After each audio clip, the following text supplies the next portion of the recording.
Bom dia. Bom dia, gente. Bom dia pra vocês. E tô aqui pensativa. Nossa, hoje eu acordei pensativa. Vamos lá, a gente vai ler 2 Crônicas 22, tá? E pensativa na profundidade da palavra, no quanto a gente fica raso, sabe? A gente fica tão raso às vezes, né? Na palavra, nas orações, em Deus. Meu Deus, tô daqui pensando nisso. A gente precisa mergulhar mais, sabe? A gente precisa mergulhar mais em Deus, descobrir mais de Deus, viver mais experiências com Deus, obedecer mais a Deus. Enfim, hoje eu tô pensativa. Vamos lá. A gente vai ler 2 Crônicas 22, vamos orar. Pai, em nome de Jesus, muito obrigada, Senhor. Obrigado porque o Senhor é bom. Obrigado porque o Senhor tem cuidado de nós. Obrigado por tudo que o Senhor tem feito. Obrigado pelas orações que o Senhor tem nos dado. Quantas orações. Meu Deus. Nos ajuda a entender a sua palavra, nos ajuda, Senhor, a permanecer firmes e obedientes, em nome de Jesus, amém. A minha mente hoje, ela pensa uma coisa, fala outra, minha mente tá indo, minha mente tá indo por aí. Vamos lá, 2 Crônicas 22, fala assim: Acasias foi o rei de Judá em 841 a.C. A história dele também aparece em 2 Reis. E Acasias é filho do rei Jeorão. E Jeorão é casado com Atalia. Eu errei quando eu falei que Josafá era casado com a filha de Acabe. Não, Josafá deu o filho Jeorão para casar com a filha de Acabe. Acabe não era sogro do rei Josafá. Acabe era ali o pai da filha, né? Eu não sei se tem um nome. E era o pai da filha casada com o filho de Josafá. E Jeorão, ele vai ficando mal, na verdade. Josafá ainda foi um rei que fez o que agradava ao Senhor, mas Jeorão não. Jeorão era mau, Jeorão matou os irmãos, Jeorão era extremamente idólatra, Jeorão era um cão chupando manga, literal. E o filho dele, o Acasias, não vai ser diferente, ele vai ser a mesma coisa do pai. É engraçado como a gente repete os erros dos nossos pais, né? A gente, mesmo que não queira, a gente acaba... Às vezes a gente não quer, mas a gente acaba repetindo erros das nossas gerações. A gente come a mesma coisa, fala a mesma coisa, tem os mesmos costumes, né, que são adquiridos de pai para filhos, e a gente repete os mesmos erros. Cara, como que a gente fica mesmo a mesma cópia, sabe? A mesma cópia, às vezes, errada, sabe? Quando você tira uma cópia de algum documento e ele sai com erro, se você tirar do mesmo documento, vai sair o mesmo erro, o mesmo erro, o mesmo erro. E como que, às vezes, a gente demora para quebrar esses ciclos de erros? Ainda bem que dá tempo, né? Para todas as pessoas dá tempo de quebrar os ciclos de erros, mas... as maçãs, elas não caem longe das árvores. Esse são o grande problema. Nós não caímos longe dos nossos pais, os erros são adquiridos. Então nós precisamos fazer um esforço muito grande para não ser igual aos nossos pais nos erros, né? E é um esforço brutal. Às vezes é um esforço brutal mesmo para você não errar como seus pais, para você não continuar no erro que os seus pais cometeram, seus avós, enfim, toda uma família. Quebrar o ciclo é muito doloroso, é muito pesado. E eu sei o que é isso, porque eu sou o corte dessa geração que veio atrás de mim. E uau, quanta dor a gente passa para quebrar ciclos, sabe? É muito difícil você romper com o legado de uma geração que errou demais. E que bom que dá tempo. Que bom que dá tempo. Então vamos lá, ó. Os moradores de Jerusalém puseram Acasias, o filho mais moço de Jeorão, como rei no lugar de seu pai. Isso porque um bando de árabes que havia invadido o acampamento tinha matado todos os filhos de Jeorão. Lembrando que todos os filhos vai ser mortos, sobrou Acasias, menos Acasias. Assim, Acasias se tornou rei de Judá aos 22 anos de idade, muito moço, muito inexperiente ainda. Ele governou em Jerusalém 1 ano. A mãe dele se chamava Atalia, era filha do Acabe. Era filha de Acabe, neto de Oni de Israel. Ela dava maus conselhos a Acasias, os conselheiros maus. E assim ele seguiu o péssimo exemplo da família de Acabe. Então, em Israel, no norte, Acabe e Jezabel era o povo mau, que era idólatra e tudo. Tiveram filhos, vários filhos. Atalias, Jorão, que é o tio do Acasias, que está ali reinando agora, tá? E a Atalia, mãe dele, vem dessa idolatria, aconselha ele lá em Judá, que era a mulher do Jeorão, aconselha ele mal e aconselha ele a ídolos, A família toda é idólatra e ele também é. Então, ó, a mãe dele se chamava Atalia e era filha de Acabe, neta de Oni de Israel. Ela dava maus conselhos a Acasias e assim ele seguiu o péssimo exemplo da família de Acabe. Como a família de Acabe havia feito, ele pecou contra Deus o Senhor. Porque depois da morte de seu pai, outras pessoas da família de Acabe foram feitos seus conselheiros, ou seja, só gente ruim.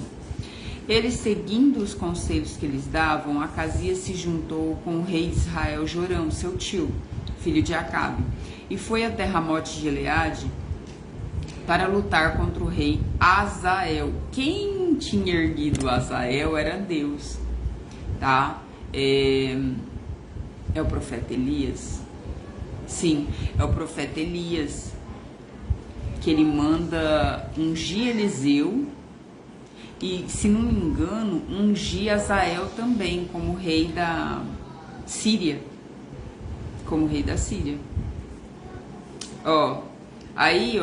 Seguindo os conselhos que eles davam, Acasias se juntou ao rei de Israel. Oi, bom dia, Deus te abençoe, tá? Em nome de Jesus.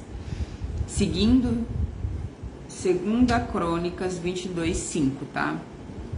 Seguindo os conselhos que eles davam, Acasias se juntou com o rei de Israel, Jorão, filho de Acabe, seu tio, e foi até Ramote de Gileade para lutar contra o rei Azael da Síria. É Azael. O Elias vai ungir, Elias é profeta, tá? Muito tempo, no tempo de Acabe. Elias está lá no tempo de Acabe. Elias que mata os 400 profetas de Baal. Elias, ele vai ungir Eliseu, que passa a ser o sucessor dele, o aprendiz de profeta, e ele vai ungir Azael, que depois vai se tornar rei da Síria, tá? Nessa época Azael não era rei da Síria.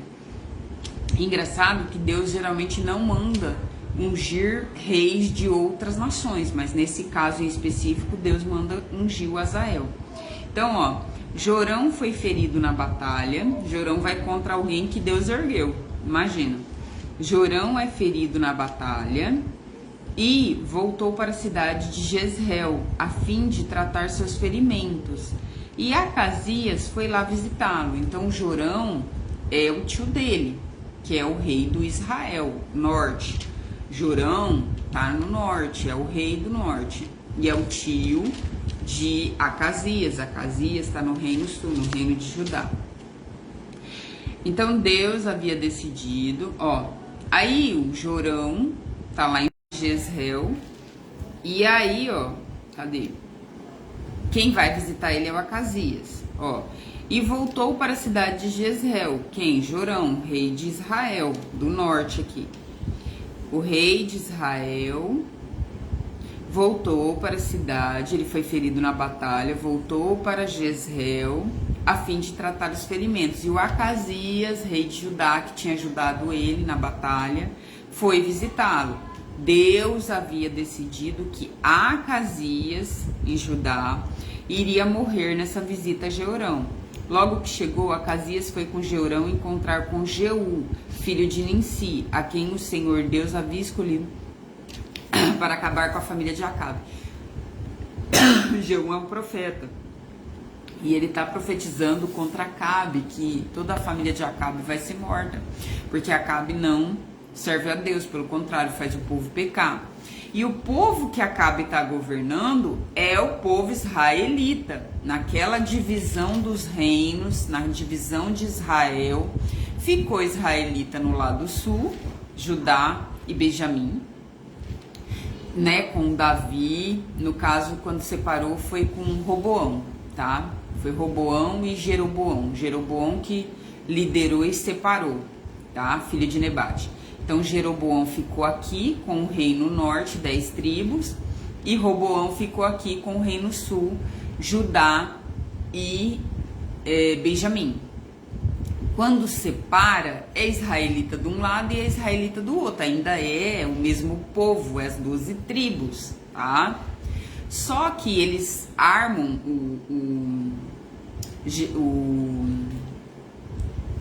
meu Deus, acabei de falar o nome dele, filho de Nebate. O Jeorão, não, eu esqueci o nome dele. Quando ele separa das tribos, era Roboão e Jeroboão, o Jeroboão, filho de Nebate. Quando ele separa das 10 tribos aqui, que ele tá com as 10 tribos, ele fica com medo do povo ir em Jerusalém e se voltar para Roboão. Então ele faz dois touros de ouro. Quando ele faz esses dois touros, eles incentivam os israelitas, que é o povo de Deus, a adorar ídolos e adorar em Samaria, nos altos. Ele faz ali lugares de adoração pagão. Então o povo não vai mais no templo, né? Uma galera migra para Judá. A galera que fala, não, vou adorar a Deus, eu vou pro templo. Os levitas, esse povo que sacerdotes, eles vão para lá. Mas uma galera que era um grande povo, né? A sociedade em si, ela fica aqui adorando esses 2 bezerros. Ah, agora é para adorar 2 bezerros, então vamos adorar 2 bezerros lá no alto do monte. E ali se institui Baal, Azerá, Moloque, um monte de ídolos, tá? A galera pinta e borda. E conforme as nações vão morrendo e vão vindo os filhos que só conhecem a idolatria, esse povo vai se perdendo da adoração fiel a Deus. Aqui continua um povo que ainda adora a Deus, mas também vai se corrompendo. Então, por exemplo, se os meus filhos, eles forem para o sistema mundo, né? Ah, eu vou para o mundo, normal. Estamos vivendo no mundo. Se os meus filhos forem para o mundo, o que eles vão aprender? Eles vão aprender do mundo, ok? O que eles vão ensinar para os filhos deles? O mundo, tá? Oi, bom dia, que Deus te abençoe, tá? Em nome de Jesus. Então, o que acontece com esse povo aqui? Esse povo era Israel, todinho. Quando eles se separam, fica reino sul, reino norte. Ainda são Israel, ainda é o Israel de Deus. É o povo israelita. Só que aqui o governo, o rei Jeorão, né? Jeorão, meu Deus, eles têm um nome parecido, né? Então, aqui o governo fala, ó, eu vou instituir 2 touros e vocês vão servir esses 2 touros. Vocês não vão mais em Jerusalém, que era Judá. Aqui o rei, que vem da linhagem de Davi, ele fala, não, vamos servir no templo que é de Deus, que é o templo que Salomão construiu. Então aqui tem a casa de Deus, aqui tem 2 touros. Samaria é a capital daqui, do Reino Norte, e aqui Jerusalém é a capital. Então o que acontece? A nova geração só conhece a adoração de ídolos, tá? A nova geração que vem aqui do Reino Norte só conhece idolatria, como se os meus filhos fossem para o sistema mundo e vão passar para os netos sistema mundo, né? Porque nós vivemos no mundo e existe um sistema que comanda o mundo. Então esse sistema mundano, essa maneira, essas crenças, essas tradições, elas são o sistema, o jeito de viver do mundo. A galera aqui tá no sistema mundo, aprendendo idolatria, idolatria, idolatria. E esses reis que vão destituindo, saindo e liderando, fala bom dia, filho. Bom dia. Esses reis que vão, né? Sai um rei, morre um rei, vem outro rei. Tudo sistema mundo, idolatria. Samaria, idolatria. Certo? Certo. Então, o que acontece? O sistema mundo, idolatria que tem aqui no norte, tá? Ainda é Israel, mas tá todo corrompido, tá? E já nasceu muita gente que não aprendeu de Deus. Esse sistema mundo é governado agora por Acabe e Jezabel. Aqui ainda tem a linhagem do rei Davi, o povo ainda vai para o templo, ainda adora o Senhor. Acontece que um rei chamado Josafá dá o filho dele para a filha de Acabe. Acontece a união dessas 2 pessoas, desses 2, né? Rei e princesa. Quando isso acontece, a idolatria que está aqui começa a corromper aqui, entendeu? Então, os meus filhos, se aprenderem do mundo, vão ensinar para os meus netos mundos, que vão ensinar para os trinetos. A galera vai passando e a galera desaprende. É como se você desaprendesse a adorar a Deus. Então, aqui está acontecendo uma contaminação. Aqui onde o povo tem o templo, tem a casa do Senhor, o povo já está adorando ao Senhor e a ídolos. Por quê? Porque o rei daqui está contaminado com a galera daqui. Acabe agora manda. Acabe não é mais Acabe, é Atalia, a filha dele. Mas Acabe, a casa de Acabe idólatra, manda aqui e manda aqui. Então Acasias está completamente contaminado com idolatria. Então o povo tem a casa de Deus aqui, porque ele é rei daqui, Acasias, mas o povo quer adorar ídolo. Por que o povo adora ídolo? Porque a adoração era através de cultos sexuais. Então é muito fácil o homem deixar a mulher em casa e transar com uma prostituta, que eram as prostitutas cultuais da deusa Azerá. É muito fácil deixar a mulher em casa e ir lá fazer eu vou fazer um culto. Culto. O culto era prostituição, entendeu? Tanto era que era nos montes, né? Nas colinas, no meio do mato, literal. Então, esse povo aqui, a maioria, principalmente os caras, tá? Vou falar o português claro, que eram os homens, eles estavam prostituídos. O rei era prostituto, o povo estava prostituído e a galera daqui nem se fala, a galera daqui estava pervertida. Todo mundo estava na mesma salada e essa galera era nova, ou seja, eram os filhos que vinham vindo aprendendo isso. Então olha só, a gente volta para cá no texto, ó, quando o tio que está no poder, que é prostituído, se junta com Acasias, né? Os dois vão lutar contra Azazel, o rei da Síria. O rei da Síria foi instituído por Deus, tá? É um fato que aconteceu lá com Elias, mas foi instituído. O rei, né, de Israel, ele é machucado, Mas Deus já tinha decidido que Acasias, por ser mal, também ia morrer, vai visitar ele. Então, ó, vamos lá, nesse lugar. Capítulo 5, capítulo 22 de 2 Crônicas 5. Seguindo os conselhos que eles davam a Acasias, seguindo o conselho do povo idólatra, Acasias se juntou com o rei de Israel, seu tio Jeorão, filho de Acabe, e foi até Ramote de Gileade para lutar contra o rei Azazel da Síria, um rei que Deus tinha erguido.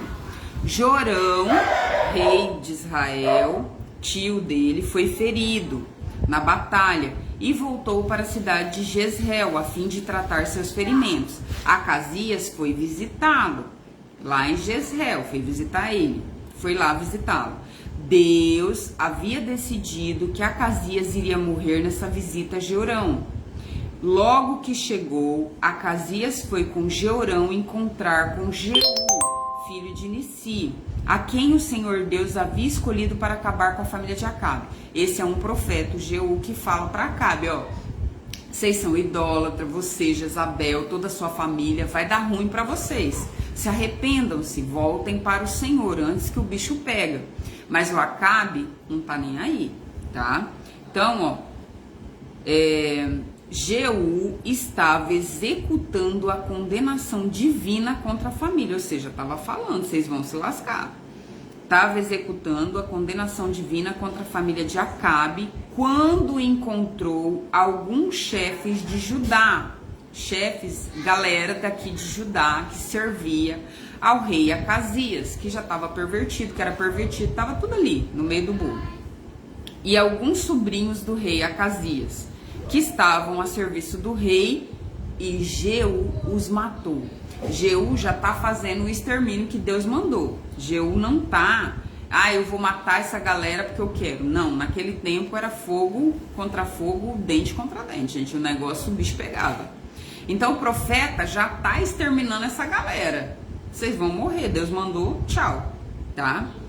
E aí, depois ele mandou procurar Acasias, que foi encontrado na cidade de Samaria, onde estava se escondendo. Então, depois que eles sabem que o Jeú tá matando a galera, eles se escondem, mas ainda assim não vai dar jeito.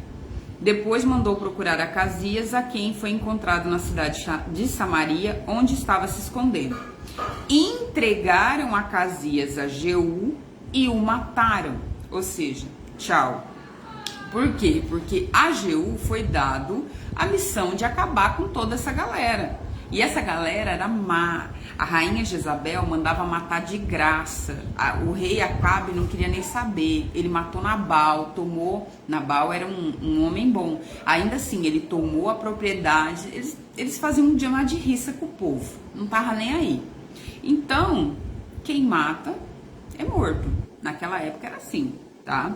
Mas eles, depois ele mandou procurar Acasias, que foi encontrado na cidade de Samaria, onde estava se escondendo. Entregar Acasias a Jeú, esse profeta, e ele o matou. Mas eles o sepultaram porque era bisneto do rei Josafá, ou seja, o Acasias, apesar de ser, parente do Acabe, ele era bisneto lá, ele era neto do rei Josafá. E o rei Josafá de Israel era da descendência de Davi. Ou seja, Davi foi um bom homem, serviu a Deus, foi um bom rei. Então, por consideração, eles enterram ele. Então, mas eles o sepultaram porque era neto do rei Josafá. Eles deixavam no meio do caminho, sabe? Quando eles não tinham consideração, que é o pai aqui do Acasias, o Jeorão, ele é assim, enterrado como se fosse nem gente, entendeu? Tipo, ninguém tá nem aí pra ele. Então, mas eles sepultaram porque era neto do rei Josafá, que havia se esforçado para servir com todo o coração a Deus o Senhor. Por consideração, eles vão lá e vão enterrar direitinho. E agora não havia nenhuma outra pessoa da família de Acasias que pudesse ser rei. Ou seja, não tinha ninguém que pudesse ser rei. Ele tinha um filho. Só que esse filho dele ainda está muito moço, está muito pequeno. Então, muito criança, muito bebê. Então, não tinha quem pudesse governar. Quem que vai governar? A mãe dele, Atalia, a rainha má. Ó, Atalia, viúva do rei Jeorão, foi rainha de 841 a 835, tá? Antes de Cristo. Lembrando que naquele período, né, Cristo, aí o tempo vem descendo. Depois, agora, o tempo vai subindo, que é o nosso tempo de agora. Então, se vai descendo, tá? Antes de Cristo. Então, 841 a 835 antes de Cristo, ela era filha do rei Acabe de Israel. Isso explica porque ela mandou matar todos os parentes de Acasias, seu filho. Ela não era descendente do rei Davi, ela não podia governar Israel, né? Israel não, ela não podia governar Judá. Lembrando que tem 2 tronos, né? Aqui Jeorão, Jeorão. Jeorão é o pai de Acasias. Jorão, tio dele, tá aqui em Israel, e aqui tá Acasias. A irmã de Jorão, que é a mãe do Acasias, ela vai governar, só que ela não podia, ela não descende de Davi. Assim que Atalia, a mãe do rei Acasias, soube da morte do filho, deu ordem para que todas as pessoas da família real fossem mortas, ou seja, faz o limpa, destrói todo mundo que eu vou dominar. Só que tinha o filho dele, que era bebê, e a tia, que é uma meia-irmã dele, do Acasias, né, filha lá do pai dele, o Jeorão, vai esconder o bebê. Então, ó, assim que Atalia, mãe do rei Acasias, soube da morte do filho, deu ordem para que todas as pessoas da família real fossem mortas, inclusive o neto, tá? Inclusive o neto. Somente Joás, filho de Acasias, escapou. Ele ia ser morto com os outros, mas foi salvo por sua tia, né, que é meia irmã de Acasias, Jeoseba, que era filha do rei Jeorão, meia irmã de Acasias. Ela era meia irmã, né, com outra mulher. E mulher do sacerdote Joiada. Então ela era casada com um cara que era sacerdote de Deus. Olha que legal. E ela levou Joás e sua babá para o quarto do templo. Lá no templo de Salomão, os sacerdotes ficavam, né? Tinha espaço para morar no templo também. Então, ali o bebê fica sendo cuidado pela babá, tá? No quarto do templo, e o escondeu de Atalia. Assim, ele não foi morto. Então, durante 6 anos, Joás ficou ali escondido com as pessoas que o protegiam. Enquanto isso, Atalia governava. Então, 6 anos o bebê vai crescendo no quarto do templo, escondido, aprendendo de Deus com o sacerdote Joiada. E a Atalia tá lá reinando, achando que ela matou todo mundo, que tava tudo certo. Vida que segue, ela tá toda. Lembrando que ela é muito má, tá? Então, olha só, a Atalia tá aqui, Jorão tá aqui, a casa de Acabe tá governando todo Israel. Imagina que é muito fácil ser idólatra. A gente, naturalmente, é muito fácil ser idólatra. Por quê? A dependência emocional é idolatria, tá? A gente pode ter isso com homem, com mãe, com pai, com filho. Dependência emocional é idolatria. Por que dependência emocional é idolatria? Porque eu tiro do centro do meu coração Deus e ponho alguém. Quando eu tiro do centro do meu coração Deus e ponho alguém, eu estou idolatrando, fazendo um ídolo daquela pessoa, fazendo aquela pessoa o centro da minha dependência. Nós fomos criados para ser dependente de Deus. Por quê? Quando Deus soprou nas narinas de Adão, ele colocou em Adão um barro seco, espírito. Então nada mais somos do que parte de Deus. Lembra que nós somos semelhança de Deus? Não é essa matéria que se parece com Deus. É o espírito que tem dentro de nós que se parece com Deus, porque Deus é espírito e nós somos espíritos habitando um corpo. Então, se nós somos espíritos habitando um corpo, nós somos parte de Deus, e a nossa dependência, a nossa fonte de energia, de saúde mental, emocional, é Deus. Toda vez que dentro do meu coração eu tiro essa dependência, eu passo para pessoas, eu passo para coisas, eu passo para o dinheiro, tudo que eu tiro do centro, ou seja, no centro tem que ter Deus, mas não tem, é coisas, é objetos, é pessoas, é time, é futebol, é santo, tudo se torna ídolo, entende? Então, eu sou um espírito, Deus soprou na narina de Adão um espírito, dentro do ventre da sua mãe é colocado na carne que está vivendo, no corpo que está se formando um espírito. Você já nasce com um espírito, o bebê já tem um espírito, entende? Quem colocou ali dentro? Deus. Então você já é parte de Deus. Por isso que há um grande vazio dentro de nós que a gente não sabe. Você busca na comida, você busca no sexo, você busca nos amigos, você busca na companhia das pessoas. Há um vazio que nada preenche. Por quê? Porque é essa ligação, é esse contato com Deus que nós precisamos reestabelecer.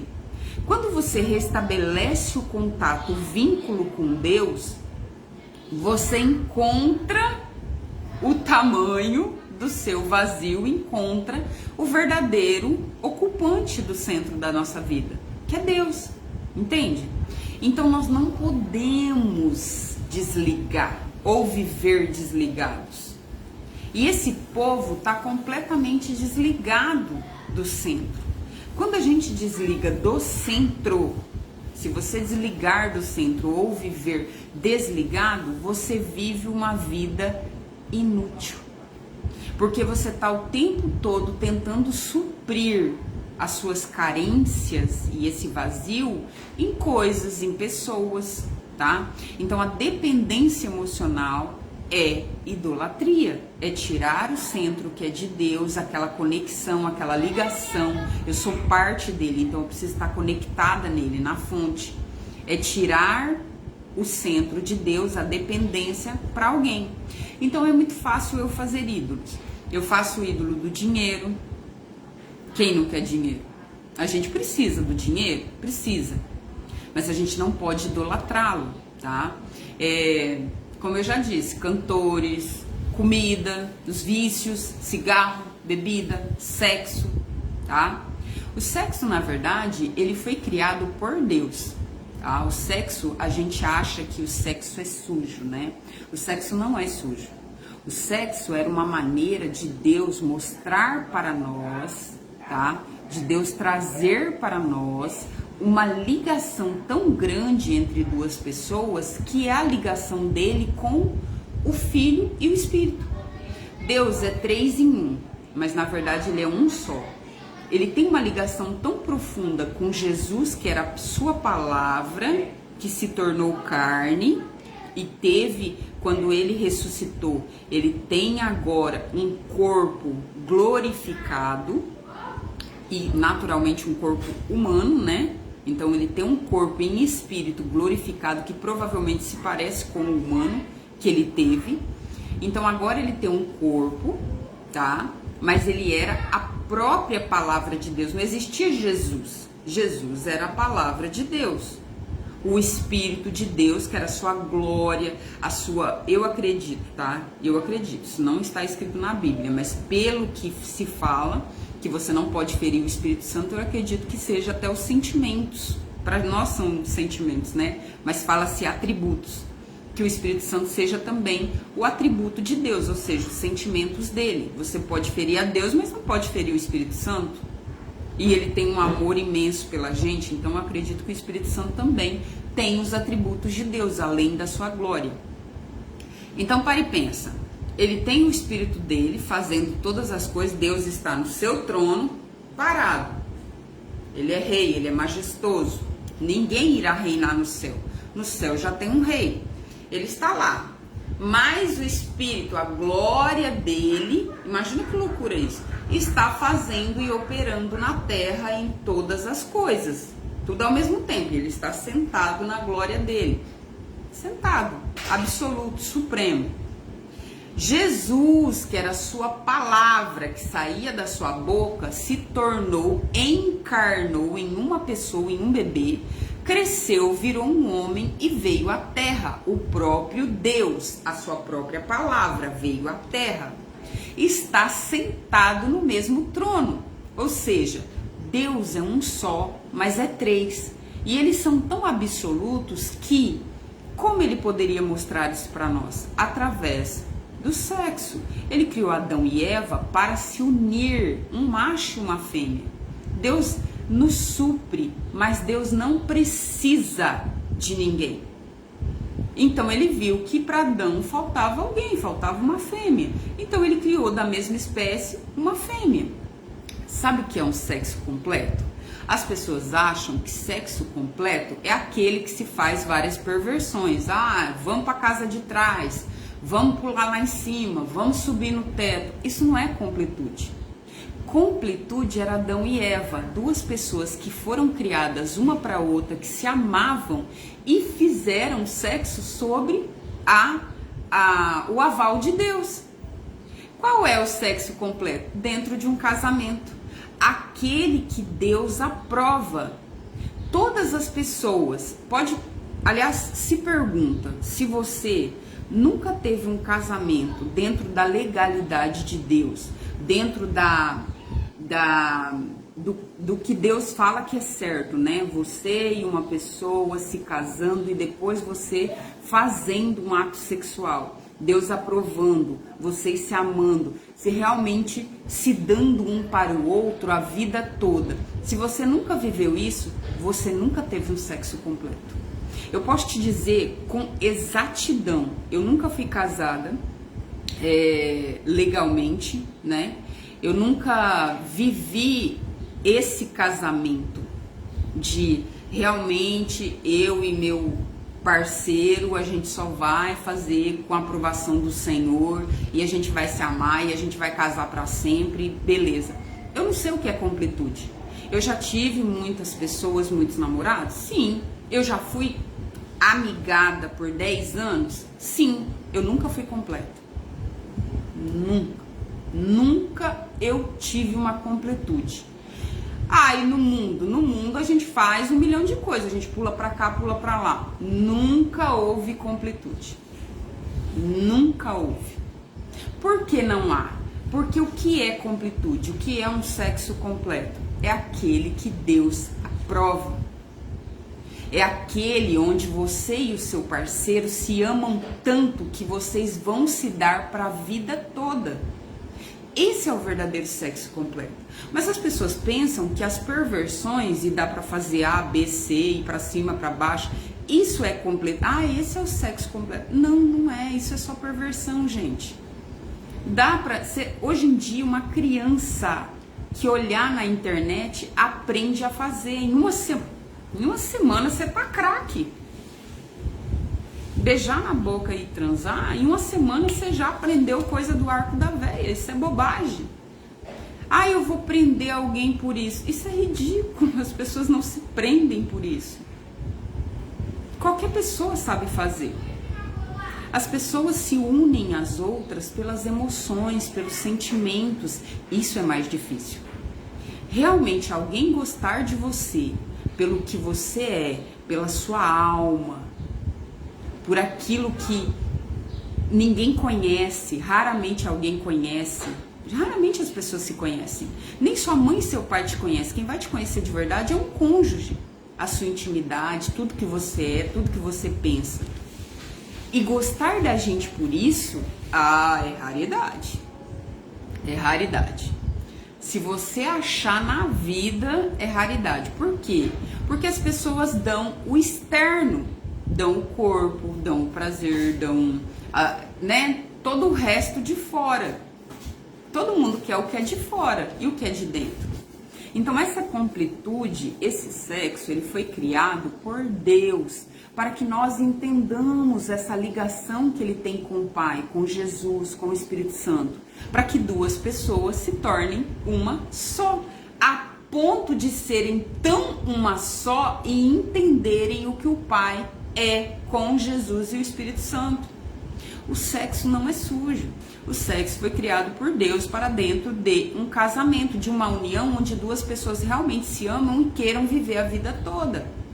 Mas aí o Satanás pega tudo isso que Deus criou, que era bonito, que era lindo, que era maravilhoso, e faz o quê? Suja. Ele tira do contexto o casamento e traz para A, B, C, vão brincar lá na casa de trás, vão fazer assim, vamos juntar uma galera, um montão de gente. O sexo é uma grande arma do diabo. Por que que prostitutas não podem se casar?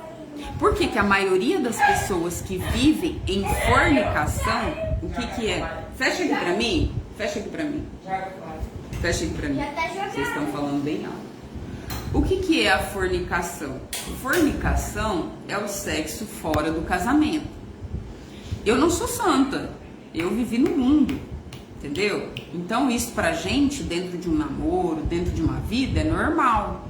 É normal, no mundo você namora alguém, transa com essa galera, né? Essa galera não, essa pessoa. E fica aí, deu errado, você vai pra próxima pessoa. E aí vai se tornando uma galera, né? Vai se tornando um histórico na vida da gente. Mas o que que acontece? Por que que o diabo não quer que você se case? Porque se você se casar, você para com o culto. O sexo foi criado para que você soubesse o que é essa ligação entre Deus, Pai, o Espírito Santo e Jesus. E é um culto, foi criado por Deus. Toda vez que uma prostituta faz um sexo fora de um casamento, ela cultua Satanás. Toda vez que nós, e eu estou me incluindo nisso, porque eu já fiz muito isso, toda vez que nós fornicamos, ou seja, transamos sem um casamento, sem a ligação espiritual de Deus, se não é oferecido para Deus, é oferecido a Satanás. Então o diabo não tem intenção de que você pare de fazer isso. Por isso que a nossa vida emocional dá errado. Por isso que as mulheres, elas passam de relacionamento em relacionamento e dá sempre errado, porque o diabo não quer que você pare de cultuar. É um engano, é o sistema mundo te enganando, te colocando uma crença de feminismo, de liberdade sexual, de não, você pode ficar mesmo, seu corpo, suas regras e blá blá blá blá blá blá. Tudo isso são camadas de estruturas, de crenças que a sociedade nos coloca, porque já vem de lá de trás com o culto a Deus Azerá. Lá nesse tempo de Israel, existia uma deusa chamada Astarte ou Azerá, que para corromper o sexo, o diabo já tinha corrompido o sexo, colocando duas mulheres nas relações. Antes era uma, lembra? Eva e o Adão.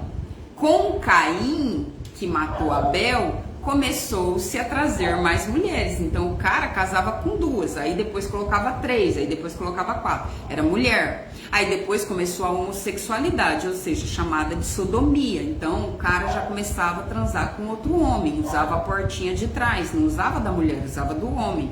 Mas aí começou a trazer para a mulher, então vamos usar a porta de trás da mulher também. Bora usar.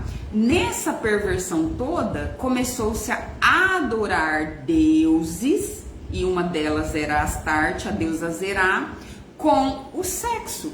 Então juntava uma galera, né, a prostituta cultual, mais um montão de cara, né, aí a orgia, e adorava uma deusa. Era uma historinha para atrair a mulher lá em casa, e juntava essa galera toda e fazia essas orgias. Gente, o sexo pagão, que é o sexo com duas, com três, com 10, com um animal, com criança, isso aí, ó, é de lá de trás, desde Caim. Isso não vem agora. O mundo tá do mesmo jeito. Ah, comeram criancinhas, um absurdo, canibalismo. Isso aí já estava acontecendo lá. Ah, é pedofilia, já acontecia lá. Todo o sexo, a perversão do sexo já aconteceu lá com Caim. Já veio de lá de trás.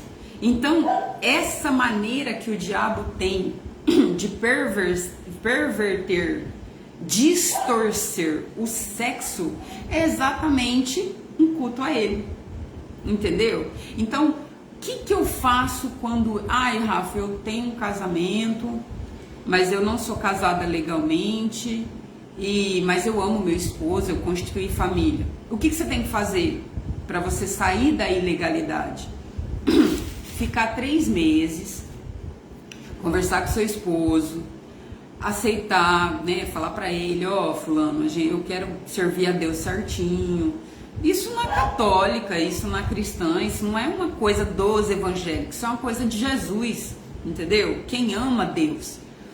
Ah, eu sou católica, eu sou evangélica, então o que eu quero fazer? Eu quero me casar, certinho, no papel. Fica 3 meses separado de corpos, sem passar na frente do cara, de pijaminha, sem dar aquele esfregão. Por quê?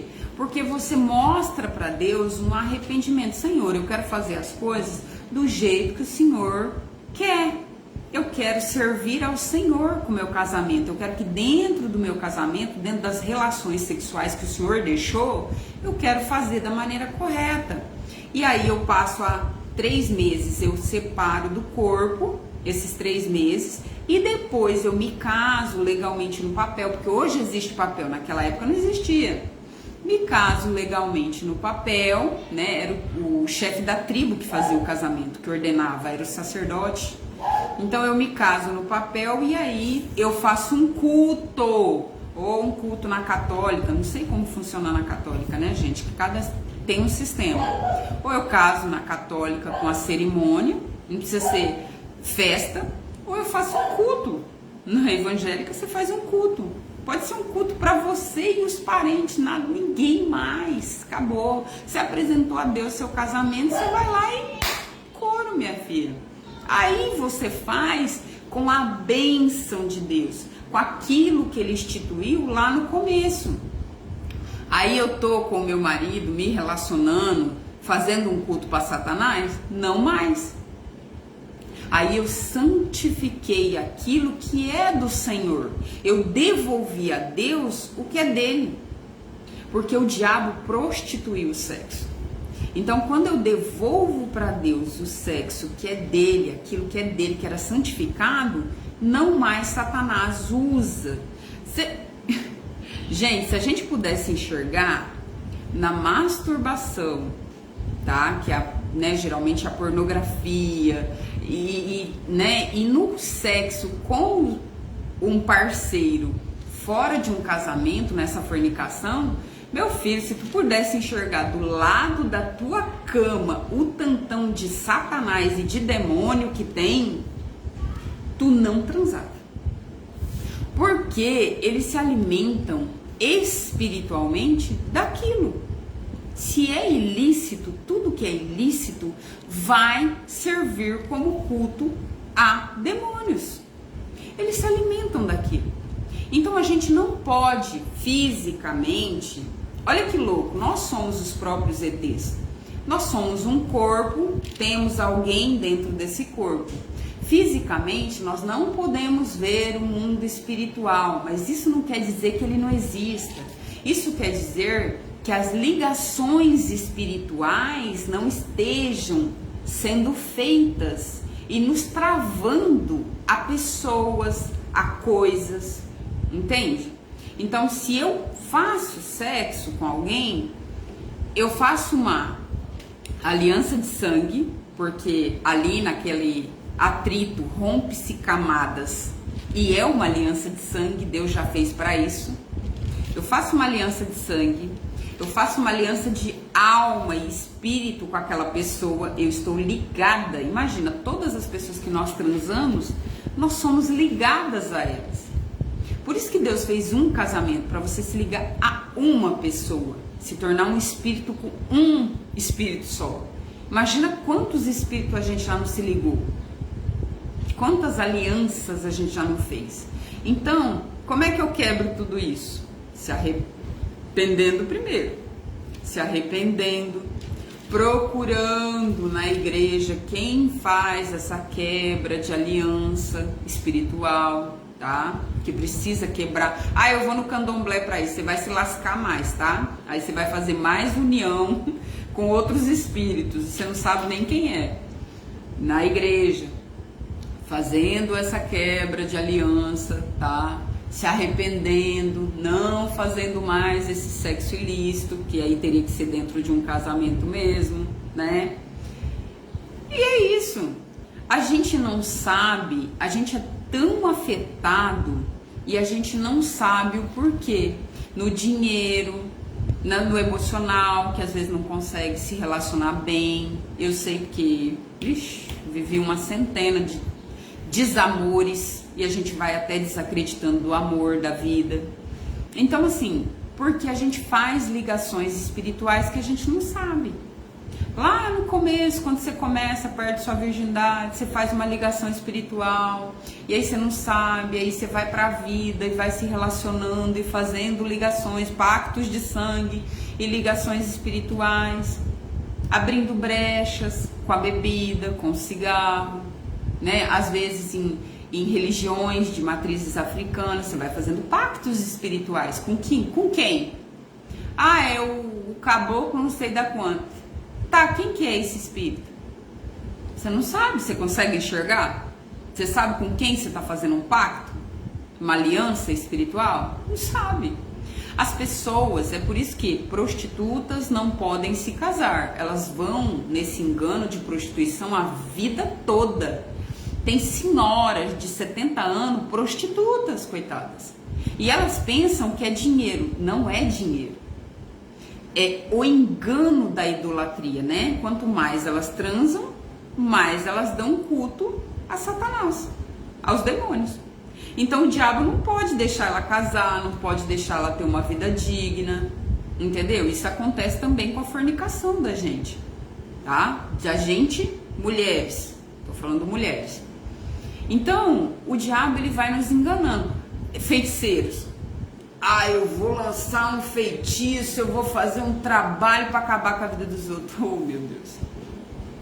Aquela pessoa não pode acordar que ela, a vida dela é que está enredada.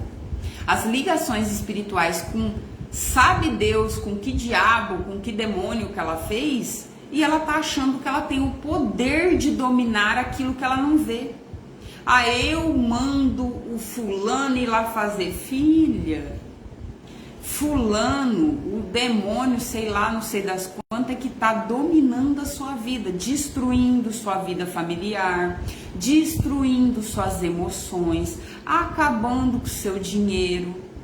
É Satanás que comanda aquelas pessoas. Aquelas pessoas não têm poder absolutamente nenhum sobre nada. Porque nós que conhecemos a Deus, sabemos que nós não temos poder sobre Deus. O espiritual, nós não temos poder sobre o espiritual. Nós somos parte, uma centelha. A gente é uma parte de Deus. Foi o sopro dele dentro de nós, o nosso espírito. Nós não temos poder sobre anjos, poder sobre Deus. Quem tem esse poder é Deus. E nós nos rendemos a ele. E através de nos render, nos submeter, abaixar a cabeça, é que ele, que já liberou um montão de coisa, de bênção, aí nós, através da nossa fé, submissão, nós temos acesso a isso. Quem somos nós para dominar alguém? Ah, o diabo está debaixo do pé de Deus. E por nós tomarmos a autoridade, nos submetermos a Deus e tomarmos para nós essa autoridade, aí Satanás não consegue fazer nada na nossa vida. Aí Satanás está rendido. Aí os demônios não têm poder, porque a gente fecha todas as brechas na nossa vida, a gente fecha todas as legalidades, a gente se submete apenas àquilo que Deus quer. Aí o poder vem sobre Satanás, mas o poder é de quem? O poder é de Deus. E a gente toma legalidade nesse poder. Mas nós... Então, feiticeiros são vítimas de Satanás. Entende? Nós somos vítimas de Satanás com sexo ilícito, com os vícios. Olha o que a droga faz com as pessoas. uma folha dominar alguém. Com a comida, o vício da comida nos domina. Gente, a comida não foi feita para nos dominar, era para nutrir o nosso corpo. Eu falo por experiência própria, eu vivi e vivo com compulsão a vida toda, eu tô lutando contra. Entende? Agora, um inseto, por exemplo, o mosquito da malária. Deus não fez um inseto para nos transmitir doença. Por que transmite? Porque o pecado entrou e com o engano de Satanás, o pecado, entrou as doenças. Doenças não foram feitas por Deus. Deus fez nosso corpo, nossa vida limpa. A tristeza, a confusão mental, nada disso foi feito com Deus.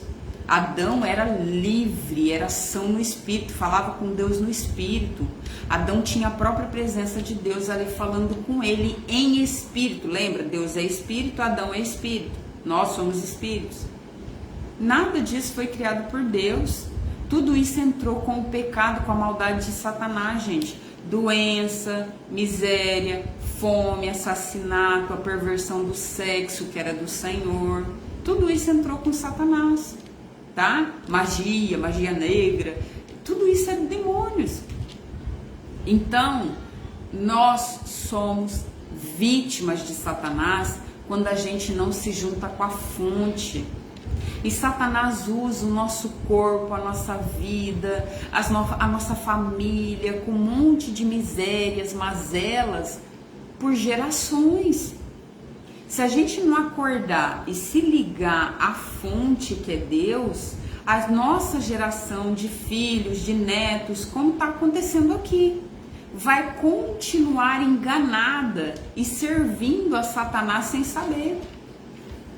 Nós precisamos quebrar o ciclo. E quebrar o ciclo dói. Dói porque tem que ser na nossa vida. Entende? Deus abençoe vocês, obrigado por assistir, que vocês possam acordar, mas não é acordar de, agora eu vou ser crente e eu não vou fazer mais nada, não, é acordar para esses enganos, é acordar e olhar para o mundo, não como ele parece ser, mas como de fato ele é. Nós somos espirituais, nós vivemos em um mundo carnal, mas nós não somos carnais. Há um espírito vivendo aqui dentro. E se há um espírito, por quê? Por que você teria um espírito se o fim fosse só isso aqui? Já parou para pensar? Se o fim é só matéria, se vamos morrer e acabou um nada, por que teríamos um espírito?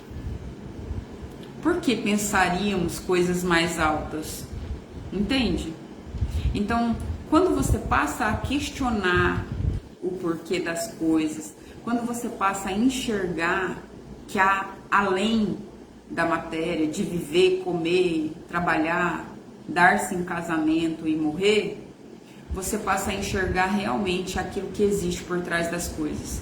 E há muito engano no sistema mundo.